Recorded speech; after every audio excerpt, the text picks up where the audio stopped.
सम्मेलन को लेकर जो ओवरऑल एक जो सीन खिंचा उसको लेकर आप अपनी टिप्पणी ज़रूर दें।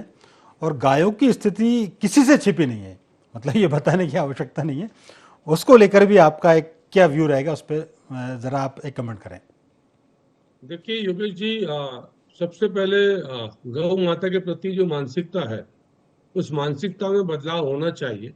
और इसीलिए विभाग के नाम के बदलाव का जो श्री गणेश के माननीय मुख्यमंत्री जी के पशु पालन, तो पशु शब्द आप जब बात करेंगे तो अलग भाव प्रकट होगा, और गौ माता और गौ पालन की बात करेंगे अलग भाव प्रकट होगा। और उस भाव का संभवतः अभाव रहा होगा, इसी कारण से जैसा आपने कहा कुछ कुछ बिंदुओं पर गौ माता के विषय में थोड़ी सी चूक हुई, और उस पर तमाम बिंदु पर सुधार है। और इसीलिए मध्य प्रदेश में विभाग का नाम अब गौपालन विभाग है। और मुख्यमंत्री जी का आग्रह तो ये भी है कि हर घर में गोपाल हो, यानी जो गऊ को पाले वो गोपाल, जो गौ माता की सेवा करे वो गोपाल। मुख्यमंत्री जी ने स्वयं कहा कि मुख्यमंत्री निवास जो है ये गोपाल निवास है, क्योंकि मैं गाय वाला हूँ। तो चाय वाले प्रधानमंत्री और गाय वाले मुख्यमंत्री, और ये एक बहुत अच्छा कॉम्बिनेशन है इस देश में कि देश के प्रधानमंत्री चाय वाले, मध्य प्रदेश के मुख्यमंत्री गाय वाले। और जो बड़े विषय है योगेश जी, जो गौ माता के विषय संबंधित है, क्योंकि मूल मुद्दा सिर्फ योगेश जी ऐसा है कि समाज में जो लोग गौ पालन से या गौ के किसी अन्य उपक्रम से संबंधित हैं, उनके मन में ये भाव है कि ये जो काम है ये आर्थिक रूप से उतना लाभप्रद नहीं है। और गौ पालन प्रत्यक्ष अप्रत्यक्ष कृषि से जुड़ा है।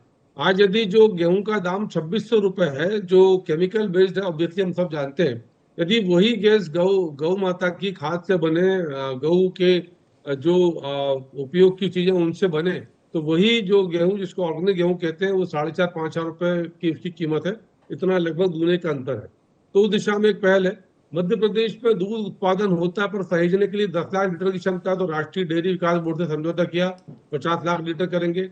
गौ माता का प्रतिदिन का अनुदान 20 रुपए प्रति गाय प्रति गौ था, उसको बढ़ाकर 40 रुपए प्रति गाय प्रति गौ किया।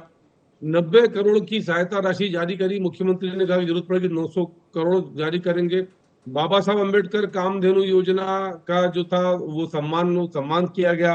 गौशाला को सम्मानित किया गया, आज पंजीयन किया गया। और सबसे बड़ा एजेंडा जो योगेश जी वो ये एजेंडा है कि अगले 1 साल में मध्य प्रदेश में ऐसी गौ माताएं जो सड़क पर या किसी अन्य जगह पर स्वच्छंद और स्वतंत्र विचरण करती हैं, उनकी एक उचित व्यवस्था की जाएगी कि या तो वो किसी पालक के पास हो या गौशाला में हो। जी, गौशाला में भी ये प्रयास किए जा रहे हैं कि जो गोबर की जो खाद बने, तो आप गोबर का उल्लेख कर रहे थे योगेश जी, अंतिम संस्कार योगेश जी शुभ कार्य के भी गोबर ही है। अगर गोबर से लीप दिया तो घर में पूजा पाठ, चौका चूल्हा सब जो होता है, वो देवदत्त दुबे जी, मिश्रा जी भी संभवतः चीजों को समझते होंगे, तो उसका महत्व है।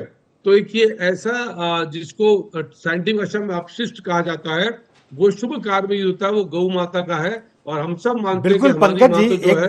पंकज जी इसमें कोई दो राय जी नहीं है।